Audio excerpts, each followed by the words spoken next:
So without further ado, let me give a quick introduction to Sam. She is a retired teacher and a Texas Master Gardener, obviously. She grew up in a family with values that focuses on growing plants for food and for ornamental purposes. And she has a lot of different interests. When she's not working in her garden, you can find her behind a camera. So she's a photographer, like her grandmother and great-grandfather before her. And she also has a little working shop slash Wow. potting studio. So woodworking, pottery, gardening, photography, and she enjoys having a cup of tea and while she's doing some of her knitting, and lately she's also acquired a new hobby for making pretend baskets. And there are many other hidden talents that we will wait to discover. So come join us to get to know the wonderful group of Master Gardeners here. Without further ado, Sam. Thank you. Well, howdy, good morning, everybody. All right, so today I'm going to talk to you about setting up raised beds and planters. If I go too fast, you can ask me to slow down. I will entertain some questions, but for the sake of time, we'd like to save as many of those for the end of the presentation. We'll have a question and answer as we walk around in the demo garden, so we'll be available to chat with you then, okay? All right, here we go. So this presentation will help answer the following 5 questions. First, what are raised beds? You might be surprised to find that the definition is pretty broad. Okay? The second would be, why would you want a raised bed versus in-ground, ground level beds? You know, why would you make the time and effort to do that? What are the planning considerations? You know, a little bit of prevention goes a long way, right? They used to say an ounce of prevention goes a long way, something to that effect, right? Planning will really help you get the best and the most out of your raised beds, okay? What materials can be used? People are innovative, and people have come up with several different types of raised beds. You will find that there are many more types than just what I'm showing here. I'm hitting some of the most common ones today, okay? And how can you make one? This is the big question, right? Because if you want a raised bed, you have to figure out, okay, how do I do this? What kind of materials do I need? What does the landscape need to be like so that I can grow things? Okay? Speed okay? Too fast? All right. So this picture here illustrates 2 gardening techniques that you'll see demonstrated throughout the pictures in the raised beds in this presentation. The first is called interplanting. Interplanting just means that you have 2 or more vegetables that are planted together, okay? Sometimes you'll see companion gardening, you might hear, companion planting. That's another concept, but it's the same idea of putting things together. You don't have to have pretty little rows, okay, in a garden. You don't have to have them spaced as far apart as they say. I know, right? Row here. So intensive gardening is where you can plant things closer together. I pack those plants in, okay? I do, because I don't have a huge yard, and I want the most out of my garden. So I put a lot of things close together, but I check them often. I check for pests, I check for disease, I try to make every plant as happy as I can. So you've got to do a little extra work if you're going to put it close together. Okay? So you'll see examples of this. This is one of my raised beds, and you can see that I've got squash and collard greens, and you see there's some peppers in the back, there are tomatoes and onions and all kinds of stuff, just whatever I felt like putting in it. Okay? Okay. So look at these 4 pictures for a moment. Don't read the slide. I know that probably made you read it. But look at these 4 pictures for a moment. You can see that they're all different, very different from one another. You might be surprised to know that they're all examples of raised beds. You know, kind of crazy. A grow bed is a raised bed? Absolutely. So a raised bed is a piece of ground that's used for growing that is higher than the ground around it. Very simple definition, okay? So you don't necessarily need an edging, for example. You could really amend the soil underneath, right? Put lots of composted manure and leaf mold and other things, and really make the soil great and mound it up, and then plant your things in there. Okay, that's an example on the left, and they work very well. Okay. And there are advantages and disadvantages of each kind, obviously, right? You don't have a border, you're going to get some grass creeping in and other things, okay? So, you can also see there's one out of brick, some traditional, what we call traditional raised beds out of wood, and then some grow bags. And look how healthy those plants look in those grow bags. So, open your mind to different possibilities as to what you can plant, okay? And what kind of materials you can use. Okay, so the next question comes up. Why do you want raised beds? What's the purpose of having them? Why would you want these over other types of beds? First, they're more manageable, okay? Especially when you line the bottom well, so that a lot of things don't grow up from underneath. Saves you a ton of time weeding and fighting grass and other things, okay? And even a barrier, even if you put some metal mesh underneath, you keep critters from coming up and taking your vegetables, all your root vegetables, okay? They allow you to control the soil. I think that that is probably the most beneficial reason to have a raised bed. Anybody planting clay? Having fun digging out the clay? Sticking in your shoes, right? That's always a lot of fun. So clay is really, really full of nutrients. I know, hard to believe, right? But oxygen doesn't really get in there very well, and it doesn't have the best drainage. But it's got all this nutrition locked up in that clay. So if you can amend the soil to the extent that you can get that to break down over time, you can make some really good soil. Okay, I have some really great in-ground raised beds, and the soil is fantastic. Everything I put in there grows. Okay? But I've worked really hard to amend that soil over time and gave those beds time to break everything down. Okay? Lots of organic materials. Okay? They improve drainage. So you're putting soil in that's meant for that raised bed, and we'll talk about what kind of soil that looks like. But that will really, really help improve drainage. And you'll see later on in the presentation that the soil really matters and what you put in there, and so we'll talk about that a little bit later. Okay? You get increased yields because of the option for deeper soil. I have beds that are 2 feet high, some of them, and that soil is fantastic. Over years of working that soil and amending it and taking good care, everything gets gigantic. Like they're supposed to be, 3 feet tall, and they're 7 feet tall. And I had eggplant last year that was literally taller than I am. The plant, one single plant. And I think I harvested about 50 eggplant from that one plant because of the soil. I know, I cannot eat 50, nor can my neighbors, I found out. So, and I don't think anybody wants to, so it's a good way to donate to the food banks, okay? The taller ones can reduce critter damage. You can see in this picture that this garden has placed some metal mesh, like some chicken wire around that, and that will help take care of some of the pests, okay? All right. Also, raised beds allow everyone to garden. This is really important. Everyone deserves to have the option to garden, whether they live in an apartment, whether they have different needs. Everyone should have the opportunity to garden. There are so many benefits to gardening. So raised beds can be built to accommodate wheelchairs, to put a chair under, to be sat upon, okay? So you're not down there on the ground digging. I think that's a big deterrent for everyone, regardless of one's capabilities.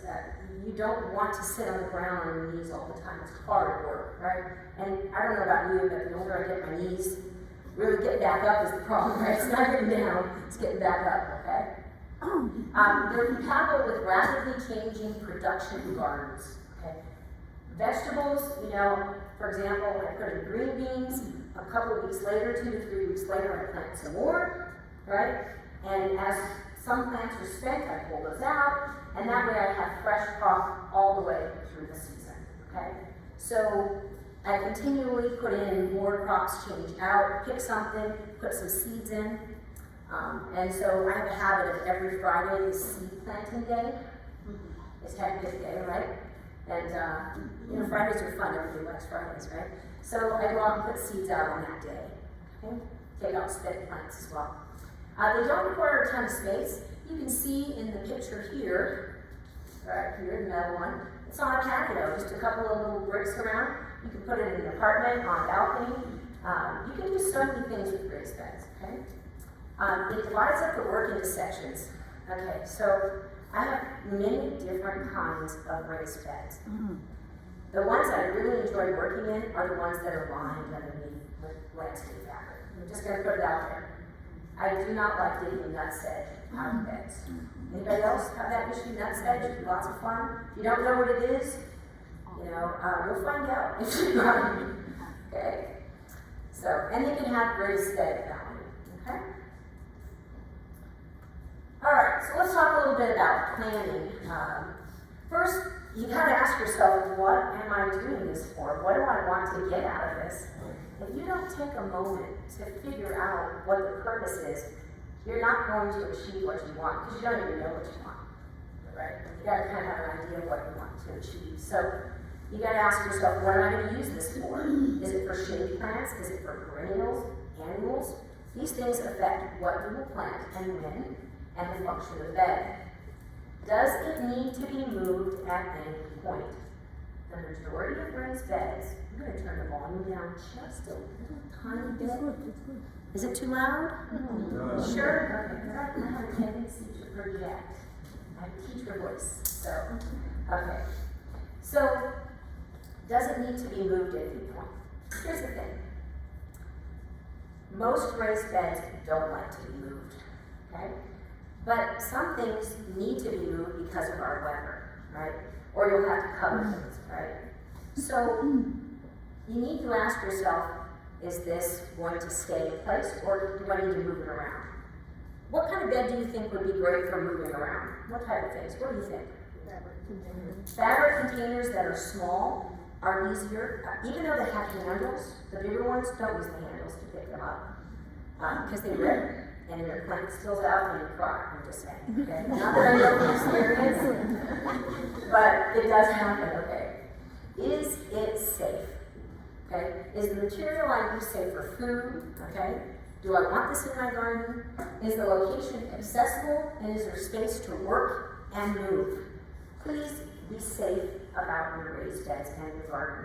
Don't leave your hoe in the way, your shovel on the ground. You need to think about storage of tools and where you keep things and pathways that are clear for walking. A lot of accidents happen in the garden because people are just not mindful. They're not cognizant of the danger of things in the way or narrow spaces, okay? So you want to think about that and give yourself room to move around in your work. And you'll see great examples of that in the presentation, okay? The cost. I think this is the main thing most people think about. This is the one area that people think, oh, how much is this going to cost? Every time I want something, well, how much is it going to cost? I always hear from my husband, well, I don't know, how much is that going to cost? And so I'm like, well, honey, I'll build it myself. But how much are the materials? I know you want to like good stuff. Can't argue with that. So obviously the cost will vary depending on the materials you pick, right? And the durability will also depend on the materials you pick. And the maintenance will depend on, yeah, you've seen a few there? Okay, the location. You're going to learn about the sun in this presentation. If you want to grow something that requires full sun, here's a hint, don't put your raised bed in the shade. Just saying, right? And I've done it, okay? And I thought, why is that? Well, duh, it should have to be, right? So you need to think about the location. The soil, the soil, the soil, the soil. Most important, what is most important? The soil. Yeah, spend less on your plants and more on the soil. If you have good soil, lots of stuff to grow in it. That's the truth, okay? And then drainage. If your roots are sitting in water, your plants will die. If your roots are sitting in water, your plants will die. So the reason why you'll see such deep beds in this presentation is because soggy roots are not good for the plants. Okay? So you'll see that you need space below. We'll talk about that as well. Construction and materials. If you're handy, you can build a more elaborate raised bed, right? If you're not handy, there's all kinds of stuff out there, and you'll see that there's lots that you can do and still have really nice raised beds, even if you're not handy, okay? And by the way, if you're not handy, you can become handy, okay? I became handy. I could barely use a hammer, and you'll see some of the things I built, and I still kind of look and go, how did I build that? Like, how, you know? But guess what? It's one step at a time. Okay? You learn a technique, you practice it until you got it down, and you can build anything you want. Truly. Because I didn't know what I was doing at first. Truly I didn't. Okay? Maintenance and durability, and I already hit on that a little bit, that there are ways that we need to maintain it, not just the materials and how durable they are, but also the soil level. Okay? So, what do you want to achieve? What are you trying to do overall? Here's one thing that I noticed. I've helped a lot of friends with their gardens, and the biggest thing I notice is people don't have an overall plan. They know they want to grow vegetables, but they buy a little of this and a little of that, with materials, and then they have this hodgepodge of stuff in their yard, and it doesn't look nice, right? And they don't like their garden. And the whole point is for you to enjoy your garden, right? It's not about anybody else, it's about you, right? And having a nice garden to enjoy. If you just take time to plan a little bit, you can see how one structure fits into the overall structure, okay? So, you should write it down, because I don't know about you, but if I don't write stuff down, I'll think of something and I'll think it's a genius, right? Like, oh my gosh, that's a great idea. And then I work a little longer in the garden and go, what's it that I was thinking about? You know? I don't know if you do that, I do that. I think as I get older, it's more, you know, teenagers did that to my brain, I think. So, anybody else experience that? Okay, so write it down, and even if it's just an idea book, even if it's just gathering pictures in a file on your phone or online or in Pinterest or whatever, write stuff down. You can come back to it when you have time and work it out, okay? All right, let's talk about the light requirements. First, in general, full sun plants need 6 to 8 hours of sunlight. How many hours? 6 to 8. Okay, so don't put something in the shade that doesn't want to be in the shade. This is why you must plan kind of what that bed's for, okay? You need to look and kind of do an assessment of your yard. Pick a day that you're home, kind of a relaxed day, and go out at different times of the day with a notebook and write down where the sun is located. Know where there's full sun, know where there's shade, know where things are in the way, like trees and fences and things like that, okay? You need to have an idea, a rough idea of the sunlight in your yard. And notice that it does change throughout the seasons. Obviously, the sun is pretty hot. You know, news to everyone, right? Newsflash, it's hot in August here, right? And so, full sun for Texas is different than full sun for some other places, okay? So some afternoon shade is really appreciated sometimes for full sun items, garden varieties. Did you have a question? Yes. Oh, great, okay. All right, let's talk about the height of the beds. Okay.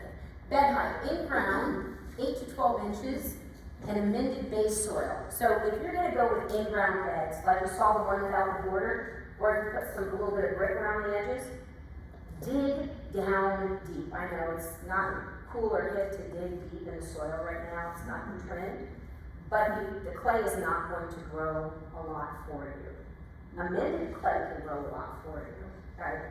But you've got to turn that soil over if you're going deep into the ground. So you can get 8 to 12 inches above and really good, you know, milled soil down below, okay? On a permeable surface, such as decomposed granite, 18 to 24 inches. I know that sounds insane. 18 is kind of the sweet spot for me. I like 18. 24 is a little deep, but boy, do things grow in it, okay? And on a hard surface, like the patio, you'll also want 18 to 24 inches, but with one caveat. You'd like to have it a little bit up off the ground so that there's drainage, because that concrete just doesn't drain. It needs to move away from the concrete, okay? All right. So, drainage considerations, the height of the bed, the material in the bed, the soil, the soil, the soil, sloping of the land away from the beds, and There are other options like French drains when you just can't get the drainage you need. Okay? All right, I told you I'm a nerd, I'm a goofy goober, and you're going to see exactly how goofy goober I am, okay? One option for drainage is to have French drains. There's an initial cost in putting them in, but the advantage is that even when you have flooding and lots of rain, your plants and beds don't receive more water than they need. In this case, this drain and the others in the yard go out to the curb and empty in to the sewer system. Here's an example of a French drain. I put them in because my fence line was being ruined by the water that was sitting in my yard. Okay, sloping away. So here we're talking about drainage. In a tall raised bed like this one, having good drainage is pretty easy because when it rains or when you water, even if you overwater, the water comes out from the bottom. Notice also that there's a slight angle coming away from the beds. That assists with drainage too, so even the bottoms don't sit in water. Okay. All right. Now we're on to soil, the most important part. Soil, so air, minerals, water, decaying remains of plants and animals are organic matter. That is what soil is made of, okay? We will all one day be soil. All right? That's true. Yeah. Maybe good soil. All right, so compost is what you get from the decaying of once living organisms and their byproducts, such as manure, okay? Compost already contains most, if not all, of the nutrients necessary for plant growth. Okay. All bed types require organic matter that is periodically added. Every season, I add a $1.79 bag of well-composted manure to my beds. And my plants are happy with that. Okay? I don't spend a lot of money on soil, but I get good soil. So it's not about the money, it's about finding good quality soil. Okay? Amendments depend on what's being grown. Really, really, really important. If you're growing azaleas, you need it to be what kind of soil? Acidic, right? So plants that like a more alkaline environment aren't going to be happy next to your azaleas, right? So you have to think about the amendments ahead of time. I know it seems like a lot, but it's really not. A little bit of planning goes a long way, okay? And remember, vegetables are heavy feeders and they require supplemental nutrition, okay? If you just put a little bit at the beginning when you plant them and then you forget about nutrition, your plants are going to peter out. They're not going to have the health that they need, and they'll be more susceptible to disease and bugs, okay? So you want to be good to your vegetables. Try to group vegetables together that have similar needs. Same with flowers. Okay. Accessibility is the quality being easily reached or used. Allow for access to plants and the area in general. You need room to walk and work. Wheelchair access, if that's an issue, if it's something that you want to make sure you allow for. I made my raised beds so that my mother-in-law could garden because she had a garden back in her home country and was missing having a garden. So I made my garden accessible for her. Yeah. And plant access. You don't want to step on the soil you want to plant in. Why not? It compacts it, right? So stepping stones and things like that. So let's keep going. Here we go. So now we're going to talk about accessibility. This bed here was built for wheelchair access. The pathways are wide so that a person in a wheelchair can move freely in this area. By having such a tall bed, it's possible to dig in the soil and work with plants very easily. You can see that if you had a wheelchair, you can move the wheelchair around and sit in different places. Over here, you can see that this was not built for wheelchair access. It's a little too narrow for that. So the front beds with lots of room and safe sloping areas make it much easier for wheelchair access. Okay. Weeding and mulching. Okay, so we're going to go into, now we're going to start seeing examples of different types of beds. Controlling weeds is easier when there is a barrier below, mulching above, and intensive gardening. Do you remember what intensive gardening is? packing it in, right? Okay? Because you're keeping aerial weeds from attacking your soil. When I do say attacking, because I don't know if you've ever had stuff come in and you're like, how does what do we get? Birds, they drop things, etc. So filling the space is great. You can see this picture here where hay has been used to keep weeds from above. And it also provides some shelter for those plants and those roots, okay?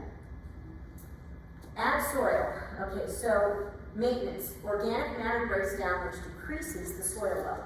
This is why you think you put a lot in there, and then you water the first time in your raised bed, and then the soil goes like this, right? Because it compacts, right? And over time it will also break down. And so it will go down naturally no matter what you do. So you'll need to consistently add soil, okay? So safe finishes. I know these look painted, but they're milk painted. These are non-toxic, food-safe materials that you can use for food contact. I used a milk paint for these. That's a non-toxic one. And you can see in the back there's a container of oil. It's a finishing oil for outdoor raised beds, specifically made to have food contact. So, you know, how far you go with that, that's your choice. You know, everybody's got different ideas. If you use, well, we'll talk about lumber later on, and you have a lot of options, okay? All right. A little bit here. So now we're going to talk about watering, maintenance, including weeding, and soil. When you talk about watering raised beds, there are some differences between raised beds that are in-ground and constructed raised beds. For in-ground, the water stays longer. However, in a constructed raised bed, the difference is that you'll probably need to water a little bit more. The other concern that you need to think about is that when you're talking about weeding, there are very big differences. For example, these raised beds are on top of landscape fabric. The weeds don't come from below. The only weeds that seem to affect these are weeds that fly in from the air. So for these, the maintenance is much easier. And when we discuss maintenance, we need to talk about the soil. Over time, as soil breaks down, it settles. So every season, compost must be added in order to maintain the height of the soil. When we talk about weeding in general, these in-ground beds take a lot more maintenance than these constructed raised beds. Here, the soil has weeds coming from below as well as on top. So these take a little bit more work to maintain. I was being nice. It's not a little bit more work. It's significantly more, and I go, oh, it's time to weed that bed in. Okay? All right. Right at the halfway point. Perfect. Construction, which we're all here for, right?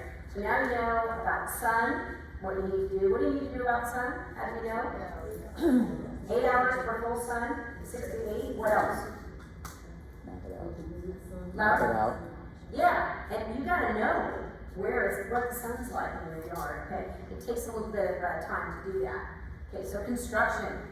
First, let's start with the easiest. You can buy ready-made, purchased raised beds, okay? They come in different types of materials. This one here is labeled food safe and is made from a wood plastic composite, okay?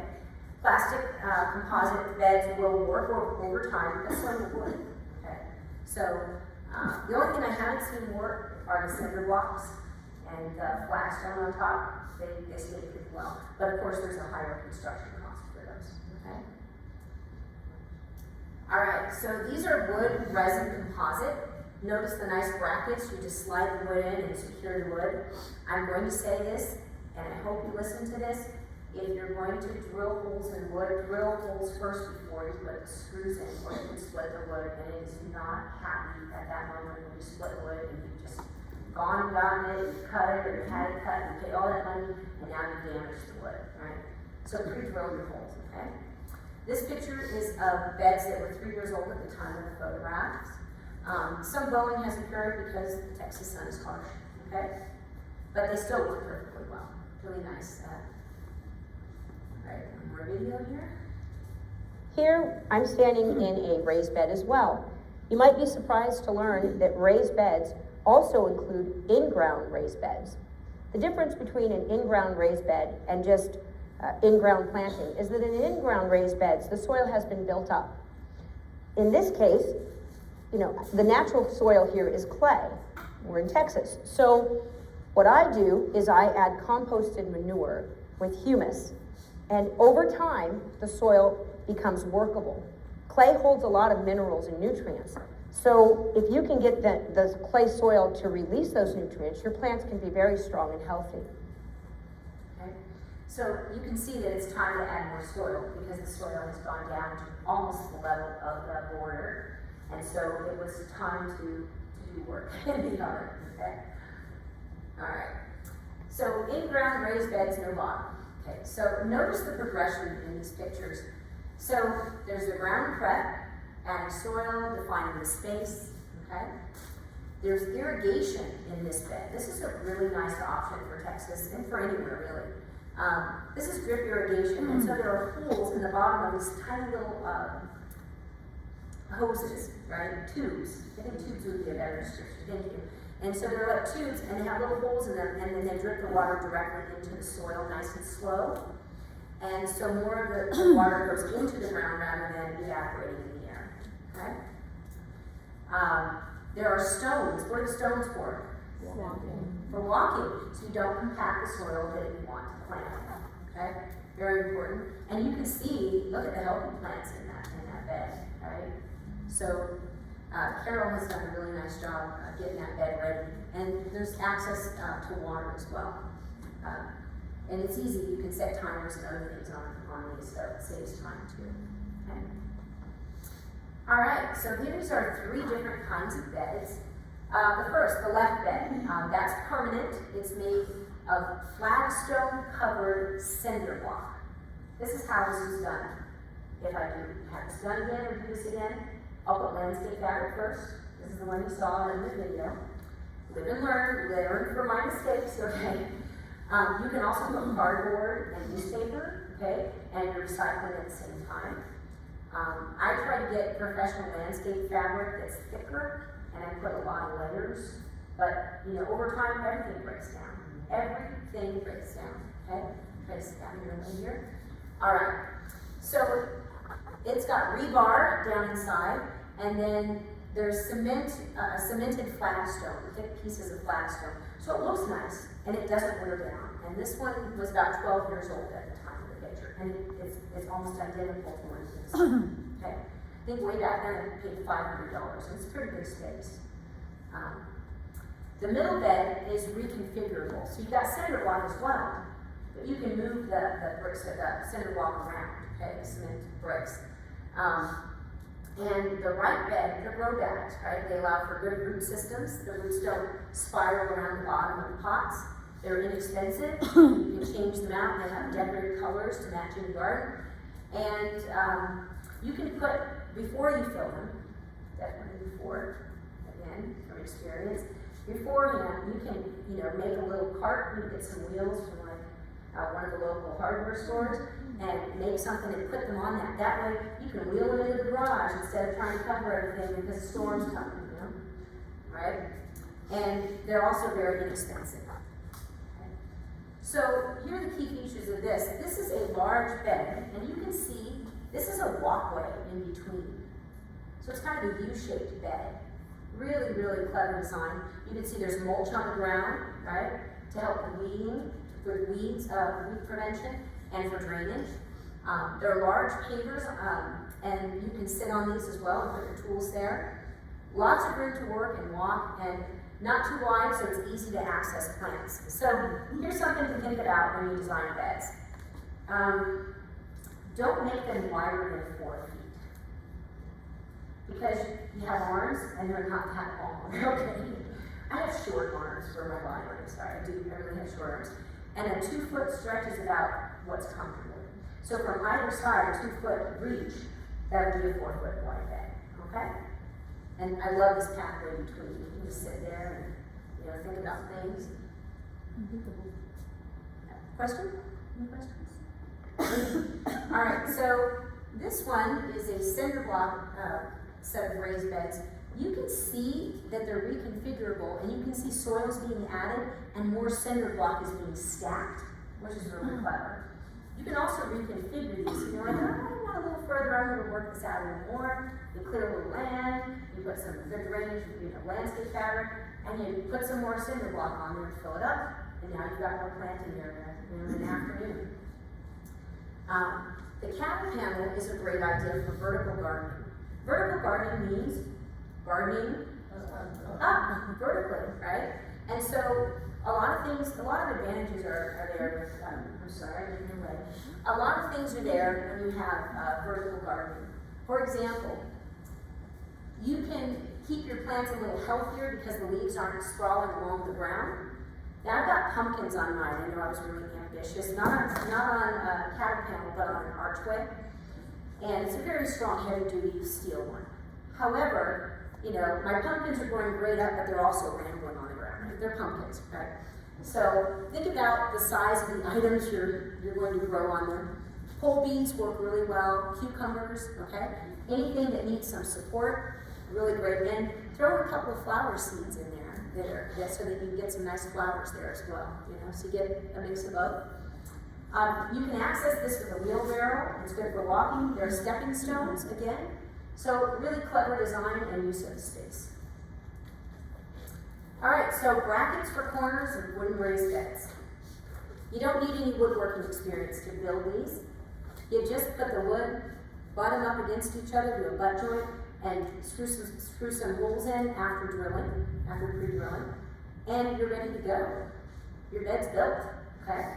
You can even have one of the big box centers or some of the wood shops in town cut the wood for you to the dimensions you want for a nominal cost, okay? So you don't have to have experience to build a raised bed, okay? You can buy a full kit with all the hardware and everything else, and many of these nowadays are stackable, so you can get that height that you want, okay? All right, looking at these, the concrete corners and wood sides. Here you just slide the wood in. I don't think it could be any easier than these. The hardest part is carrying those block bricks, okay, the cement bricks, right? So you just slide the wood in. I mean, clever, right? Someone's like, let me just design a brick, right? Some bricklayer decided, I'm going to just design a brick for this. And so you just slide them in, and you can see that they're easy to build. And you can also stack them.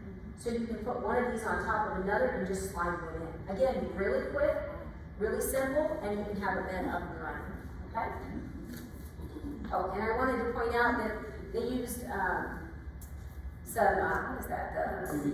PVC piping, thank you. And some netting to keep out creatures. Yeah. All right, so in-ground constructed raised beds. These have no bottoms, although they do have a covering on the ground. We'll see these and we'll talk about those more there. They have lots of planks. These also feature now drip irrigation that we discussed earlier. Do you have a question? No. Okay. So drip irrigation. They're made of cedar. Cedar is the best material for wood raised beds. Cedar is expensive compared to pine, but it will last you much longer, okay? And you'll see some examples of different types of cedar beds that are a little less expensive than these are. These are wonderful raised beds, and you're going to get a chance to see these in person in a few minutes. Why cedar? Well, cedar's durable, it's rot resistant, and it's pest resistant. So nature has treated this wood for you, okay? It's wonderful. All right. So here we have the simplest raised beds one can build. They are made entirely of 2x8s. They're cut 4 pieces and bolted together. Nothing to them. They're not as deep as the other beds, so I typically use them for annuals and quick growing plants like peas and beans. Okay. So you can violate that 18-inch rule when you know you're going to grow things that don't need deep roots or that come out and turn over quickly, okay? All right. So, raised beds, French drain, sand, landscape fabric, decomposed granite. So here's an example of the progression of a simple raised bed section. Okay, this is one of my side yards, right? I've got, obviously 2 sides. This is one side. And First I had somebody else in my garden put these French drains. Simple ones, as cheaply as I could get them done. Then I put sand and landscape fabric and then decomposed granite. So sand, landscape fabric, decomposed granite. Those are my three steps I always take for my raised beds. I constructed a very simple, quick bed. Yep. Question, do you put the decomposed granite over the entire surface? Or I you do. put it in first and then just fill it? I put it over everything because it can only benefit the plants to have a little rock drainage at the bottom. You know, because you're giving it a little cushion between the ground as well, because these aren't that deep, right? And so, but I always put the landscape fabric, sand to level, right? And if I need topsoil, I'll do that first and then sand, so I don't, have to lug as much sand. Sand is harder to lug around. I don't know if you know this, but sand is a pain in the bottom to lug around. So, since I do my own work, I think about that a lot, how I'm going to do this.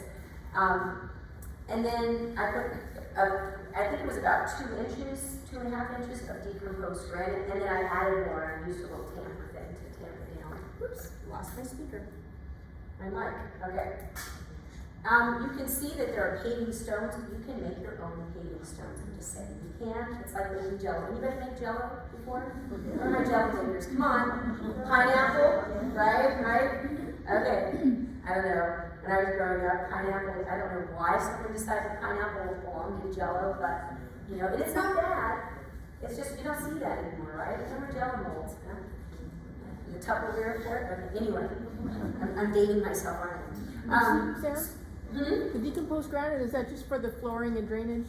Okay. Correct. And it creates a park-like surface to walk on. Parks have a lot of that. And it's so nice. It's so nice to walk on once it's compacted well. These are, like I said, easy to build. There's access via stepping stones. Landscape fabric reduces weeds. Decomposed granites for a first firm drainable surface. And pine. These are made of pine. Okay, pine is inexpensive. The reason why many of my beds are pine is because they're inexpensive. And I know as I grow as a woodworker, I want fancier stuff. Okay, I don't know anybody else do woodworking in here. The second you build something, you want something better, right? I know that this is just the nature of woodworking, because you're like, oh, I could have routed that edge. Oh, I could have, would have, should have, right? And so I know I changed these over enough, and so when they rot out, I'm like, oh, I guess I have to build something else. Oh well, can't leave them rotting, So anyhow, I keep rocking that. All right. So one more time. Yep.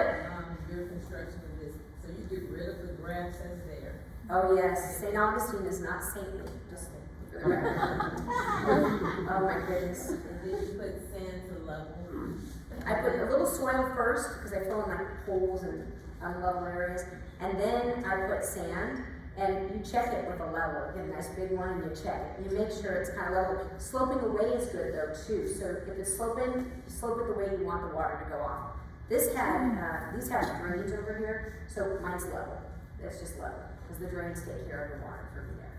Yeah. And then the landscape fabric. And then a crap load of decomposed granite. Lots and lots of bags. I think this area took about 25 to 30 bags to fill it. And these French drains, are you like digging a hole into the ground? Yeah, so they dig a hole, they put the tube in the ground, A PVC pipe? a PVC type pipe, they put a little grate on top, and it goes out so that it drains over into the sewage lines. Yeah. And so when it rains, you can just, that water is just going, and my yard did not flood at all with all that. That was a lot of rain, right? So you don't need it's just an initial drain and it will take care of itself flowing? How, you don't need to do it too, right? There's a pipe, it's a pipe underground, basically, and it goes, mine goes right at the edge of it, and then it flows out. So it's with compliance with homeowners. So you have to dig up part of your yard. Yeah, you need to train. Yeah, they did the trench, which is why I didn't do it. That's in clay soil, I'm just putting that out there, okay? So there are people that do it. I think mine cost me about $1,000 total. And, but it'll save me the fence in the future, because I had to get a new fence because everything was rotted on the bottom. So, watch my time. I'm doing my time. Okay. Going. Raised bed construction. Okay, so here is one of my typical raised beds that I build. These are easy to build with a little woodworking experience. You need to be able to cut straight, drill straight, pretty much, right? Try to keep it kind of level. I wouldn't recommend a miter top for most people because miters move. So just a butt joint for that top is much easier. It's got good drainage because of the height. These are pine because they were inexpensive, though they're not as durable as cedar. They're aesthetically pleasing, especially when you put some color on them, right? And they can be customized. These are made of 2x6s and 4x4s, and I found the design free online. So that was in there. I made a little donation because I used it like 10 times, so I got permission to donate something to the guy. But they're really quick to build. I can build one in the afternoon. So what kind of pine or cedar you buy, like treated or untreated? Okay, so this is a question I knew I'd get, and I'm glad you asked it. Now lumber is treated with copperazole, and they say it's safe to use for food. I'm a bit more skeptical just because they told me that the one with arsenic was really safe. Right? And railroad ties, yeah, use them in your garden, and they were really nice beds, right? Anybody have one of those? Yeah? Okay, and then it's, oh, get it out of your yard, you know? Now, it's a fungicide that they use, right? It's a little different, it's not arsenic. And they're saying that it's safe, and I think that if you want to use it and you're comfortable with it, use treated lumber, it'll last longer, okay? Cedar lasts really long, naturally. It's naturally treated, right? It's by the nature of the wood. But if economy is something you need, pine works pretty well. I have pine beds I can put a new top on, get some 2x6s, and put a new top on and reinforce the corners. Now, all of my beds now that I build, the 4 corners, I reinforce them because over time they like to come open a little bit. Deep roots, and deep roots will grow, can split them a little bit. I had this experience last year, so. All right, so here we go. This is a cedar bed made from pickets, fence pickets, because they're inexpensive. So I got the advantage of cedar. It's lightweight, and you'll see some things about this. Hello, so here we are again. I'm building this Fence pickets. You turn the volume up just a bit here. I don't know why this one's low. That's because I did it myself. I didn't have a fancy camera first thing. I'm doing this one. Yeah. All right, so fence pickets and some 2x2s just for the inside. Whoops. Hello. All right, I will get this third time the charm. Yep, guess not. Hello, so here we are again. I'm building a cedar raised bed. This has been built on a flat surface and moved to this angled surface so I could do the top in the shade. It's a hot day. All right, so a couple things that you need to know when you're building beds. When you build cedar beds or any other wooded beds, you need to think about safety. I've got eye protection, respiratory protection, and ear protection. So I protect my lungs, my eyes, and my hearing. All right, let's get started. So first notice that I have stacked 3 fence pickets high, 1 2x2 support. It goes nearly to the ground, but not quite. And the smaller fence pickets are along the edges in order to add support. Notice these extra little blocks, these support the shorter sides.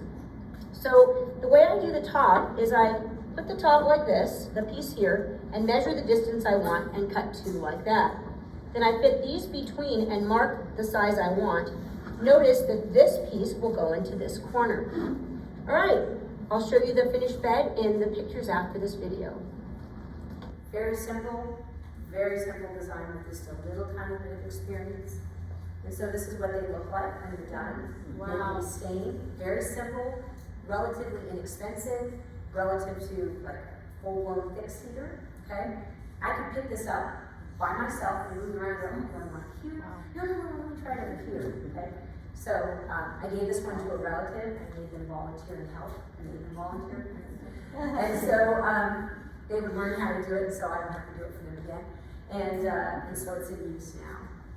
Good drainage again, and almost entirely a fence picket. It's just the 2x2s on fence pickets. Wow. Simple, right? And they look nice. Can we go back to that one more time? Certainly. So not much to it. Pretty easy construction. I just it is the length of 6 feet and just a little bit more. Do you know why? That's what the pickets are. Yes, sir, Bob. What was the easiest way to do it? Make it, what size you want? Oh, actually, you want it 6 feet long. Trust me. Right? Alright. Here again, wooden raised beds with tomato cages and watered by hose. And they've got corner joints. You see they've got a little post at the corner. Okay. Here we've got wooden raised beds with supports again, and a really cool galvanized tub for composting. Now you can cut the bottom off one of these carefully with safety equipment. Do safety first. Sink it into the ground and put all your garden, your kitchen scraps in there and cover it with soil. Over time it'll break down, and then you go right there and you spread it out in the garden right there. So it's built-in composting. Really clever person that did this. Okay? I don't think the answer or the issue there, you know, you think about what you're going to put there, but you kind of want to attract some creatures. For ants, I pour hot water. It's kind of cool. But boiling water, and they tend to not like it. And so they want to move out, you know, yeah. But there are other ways to do it, you know, they're pretty safe. Your cedar raised beds, did you add any landscape fabric or anything? I've always put plant, not around the sides. I didn't do it around the sides. No. You just got it real tight.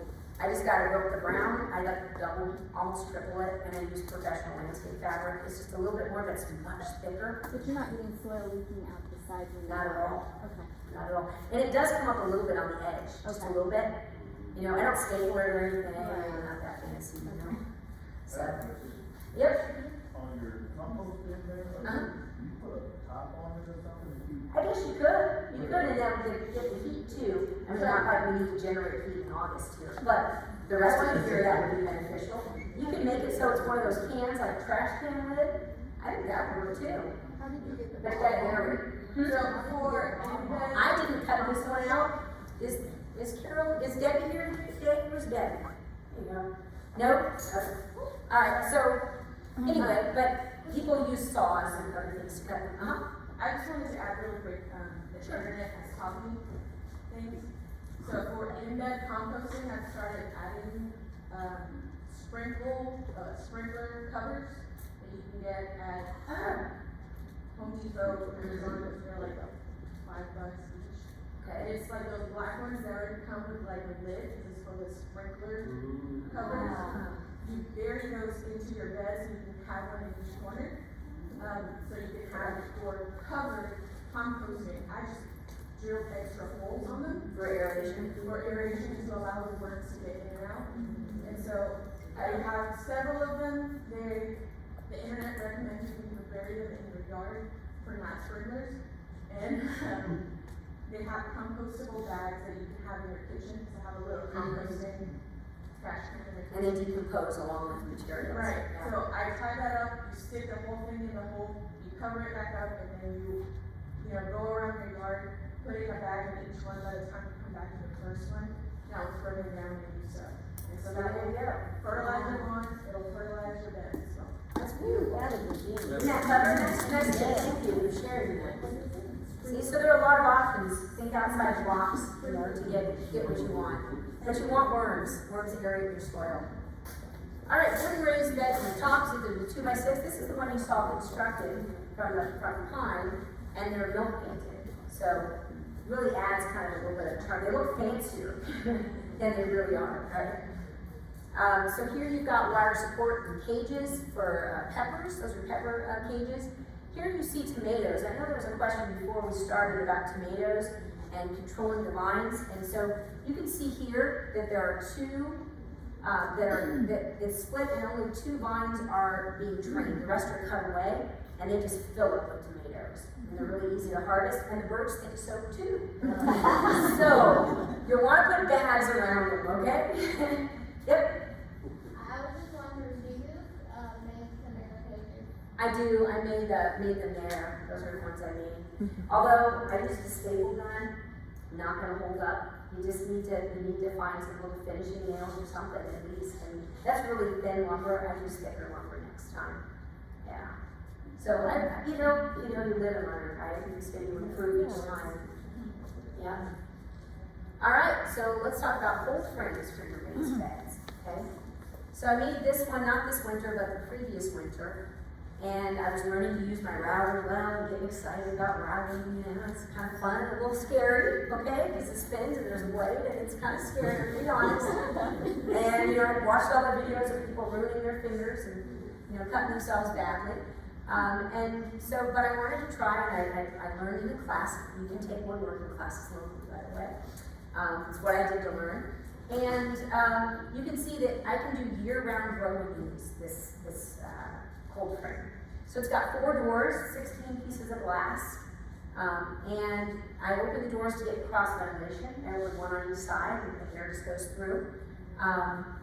It's got internal fence latches inside to hold it from moving horizontally. I just put some fence latches. I needed a way, you know, where there's a will, there's a way. I think it's aesthetically pleasing, and the glass windows create good insulation and have really good light penetration.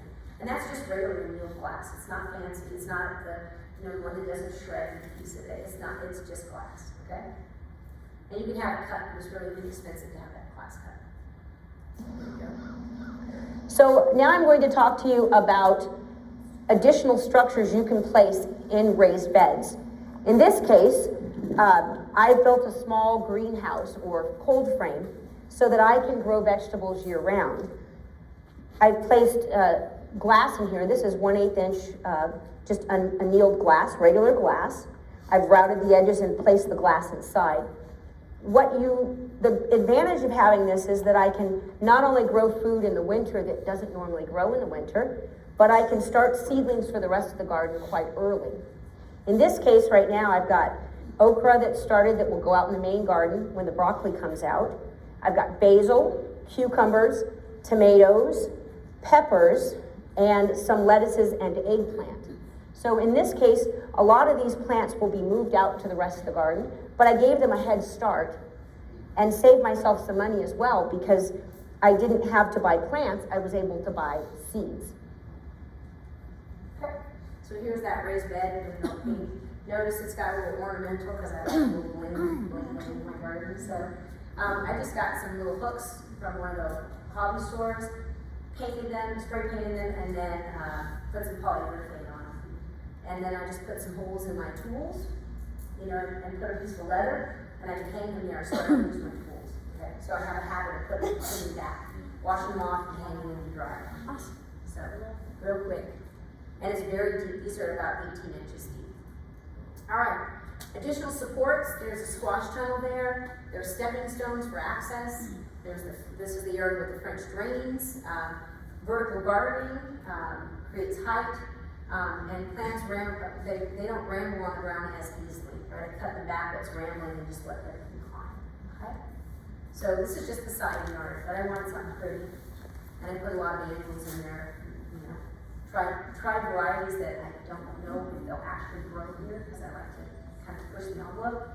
So I try flowers and things over there all winter to see if I can grow. All right, I want to thank you for joining us. I hope you enjoyed this. We have more coming up, and I'll show you. So, upcoming classes, I want to put this out there. There's the Landscape Success Series, Irrigation Basics. It's virtual, and it's on the 19th of this month, so you can learn all about irrigating your garden, okay? There's the Grow Your Own Cool Season Vegetables and Herbs, really great class as well, and that's on the 5th of August. And finally, Trees for Small Landscapes, okay? And that's a virtual Zoom class, and it's on the 18th, okay? Question? Yes, ma'am. Do you have time to do anything besides garden? I do. Actually, I live like a crazy person. That's the person. I make baskets, you know. I like baskets. I do basket making. I sew. I do photography. I love sewing. I'm hooked. I like making my clothes. It's fun to sew. And I've made 2 quilts in my life, so I'm working up to some nice quilts. Let's see. I do woodworking. I build stones. Oh yeah, I'm a potter. Because you can build stuff in your garden, right? So you seeing a theme here? Everything I can do with my garden too, so that's it. So I do, and I work part-time. I was retired, but I decided to work part-time, so I work part-time. help little kids with their math. I'm a math teacher. What's your time commitment to your garden per week? I would say I spend about 2 hours in my garden. Every day? Every day, I would say 2 hours minimum. That's a minimum when everything is all cleaned up and all things are done. I spend once a month, I do a major cleanup of areas, so it takes me a weekend, because I really do a major cleanup. I don't spray anything, so I get succulents and weeds and things, and I just do them by hand, mechanical control. Yeah. So, yep. Is there a reason to throw away dirt, Dirt is dirt, you know. Use it somewhere else. There's always a spot that's low or needs the dirt.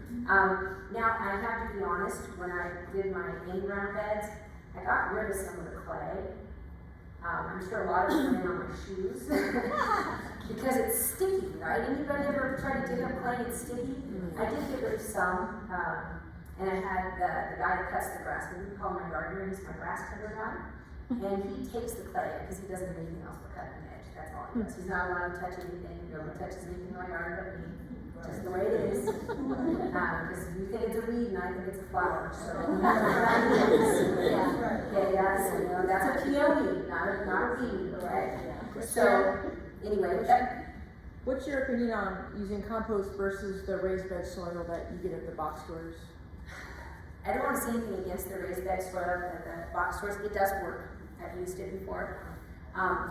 But it's expensive compared to just composted manure. Well composted manure with humus, $1.79 a bag. That's what I get. $1.79 at one of those major, you know, stores. You can't promote a particular product, so I'm not going to tell you what it is, but if you go look around, you'll find some nice organic soil for cheap. Okay, you don't need to spend an arm and a leg, but you want good soil. And you know what good soil looks like when you see it, right? You know what it looks like. But I've mixed that in. Sometimes I'll top off of that, you know, depending on how lazy I feel. Right? Yes. Some garden soil too? Yeah, I mean garden soil, topsoil, but composted manure, leaf mold is grand for the garden. Oh my goodness. Your scraps from the yard that have been broken down in your own compost bin, gold, okay? Worm castings, gold, right? So there's so many things you can use, but get stuff that is coming from nature, okay?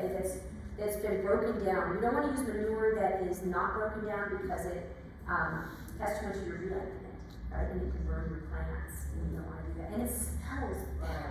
If it smells really badly, it's not done cooking, okay? It shouldn't stink to high heaven. It should be done cooking, okay? And what I mean by done cooking is that it's been broken down and decomposed. There shouldn't be giant chunks in it, okay? Just saying.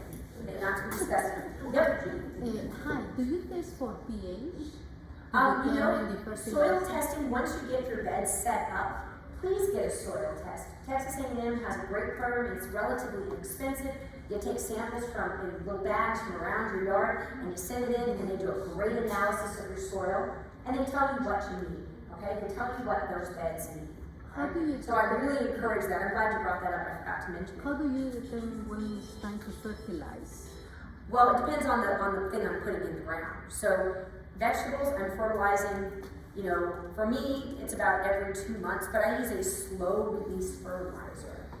And I put it in with a few weeks ahead before I plant, so that it can break down beforehand. And I want to watch the time. Yep.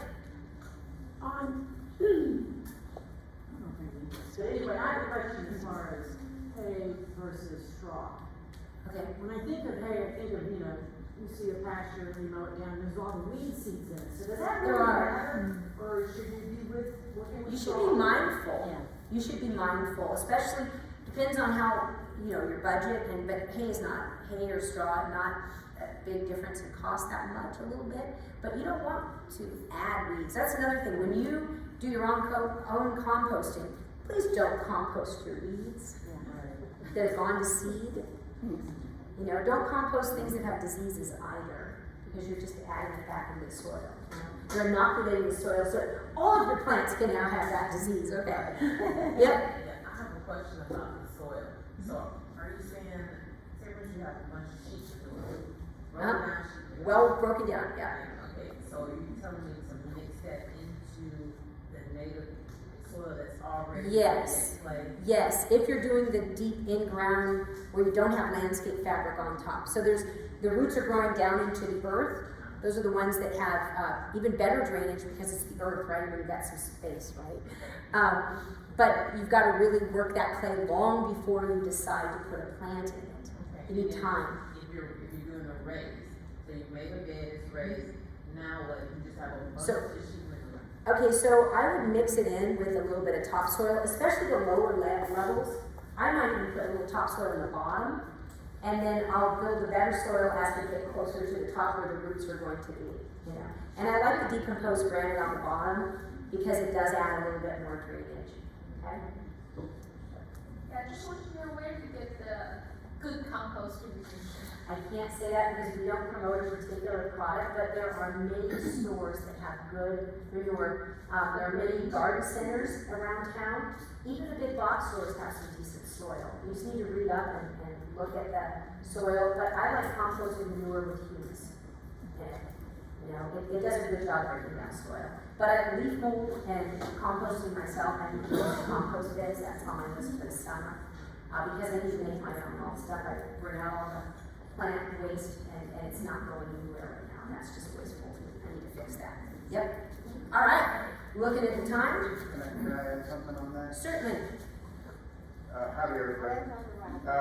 On the soil thing, I wanted, and I apologize if I missed it during the presentation, but a lot of questions that we get about soil, all the different raised beds that Sam's talking about here, we're talking about cubic yards of soil that we're bringing in to fill those up to the level, whether they're wood or concrete or the grow bag. It's a lot of soil, and so you're bringing this in probably at the get-go of building a bed from one of the solar yards, ground up, Living Earth, Frank's, Nature's Way, lots of different options that are out there. But I think a common denominator within that is that these are commercial facilities that are bringing in wood refuse, so it's shredded up tree parts, basically it's bark mulch, and some type of adjunct. They may be bringing in rice hulls or some horse manure and some sand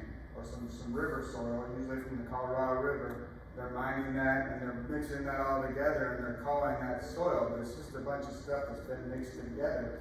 At that point, it's not really unified as soil. That takes time. So I get a lot of questions here in the office, and a lot of our active master gardeners get the same question. For people that are starting this, they've spent thousands of dollars in building this growing facility, and they've got these yellow, spindly little plants that are just begging for you to put them out of their misery. What the heck have I done wrong? I did everything that I'm supposed to do to provide this perfect growing environment, and I have these plants that are just withering up. Why? Why is that happening? Because the soil's not ready yet.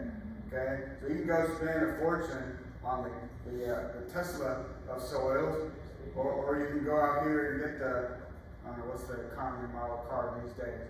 Let's say like a Ford Festiva or something, right? Or a Ford Focus, right? Eventually, they're all going to be the Tesla. Okay? So you either spend the money on this, expensive soil where somebody has gone through some of those processes for you, so that when you plant, your plants are going to be pretty successful that first year, or you go with the economy and just know that you really have to supercharge that soil for the first 2 growing seasons, but usually after that second and especially into the 3rd year, that's become soil. You've got the microbes in there. It's got some tilth and some structure to that the plants are going to grow in well. They just have a really hard time replicating that on year 1. So I guess the message here is just Time. yeah, let time happen, be calm, be patient, know that you're not a bad gardener, okay, you don't have a black thumb, you just have to be patient and let nature catch up with you. What we do, right off the get-go, like the gardens that we had out here when we first planted those, back in spring of last year, we were having to offset quite a bit of additional nitrogen into those beds to coax those plants into growing. We didn't have to do that this spring. Okay, we went over to using slow release fertilizers, organic fertilizers, and the plants are doing great. Okay, and from moving forward, we can wean off of conventional or chemical fertilizers, quick release fertilizers, and let that bank of nutrients that develop in the soil do the job. The other thing I just wanted to mention real quick, and there's always a disclaimer to everything that we say that's good, right? Compost is good, manures are good, but we need to be real careful because there's some side effects here. Manures, particularly goat, lamb manures, very high in salt. Okay, so repeated application of those, we can start to see these salt levels go up to a toxic level. And soil test is going to show that with the sodium level that's in the results for you. But maybe something that you don't do every year. Okay, maybe every other year, just add that into your soil, incorporate it in real good. And then the other thing is phosphorus buildup. Is everything organic matter, particularly manure-based products, are very high in phosphorus. And if we know anything from soil chemistry, is that the phosphorus doesn't really go anywhere. It's only used up by plants. It doesn't volatilize. It doesn't leach out of the soil. And so if we keep adding it in abundance, it really messes up the chemistry of the soil and causes problems with the other nutrients that now those phosphorus molecules will bond to other nutrients that are in the soil, and they'll hold on to them, pulling them away from the plants. So with that is just be cognizant with a repeated application of organic matter that you may get into that problem. And especially if you're using a lot of manures and compost, don't add chemical fertilizers that have phosphorus in there. You would only use a fertilizer that either has nitrogen only or a very low value of phosphorus in that. Yep.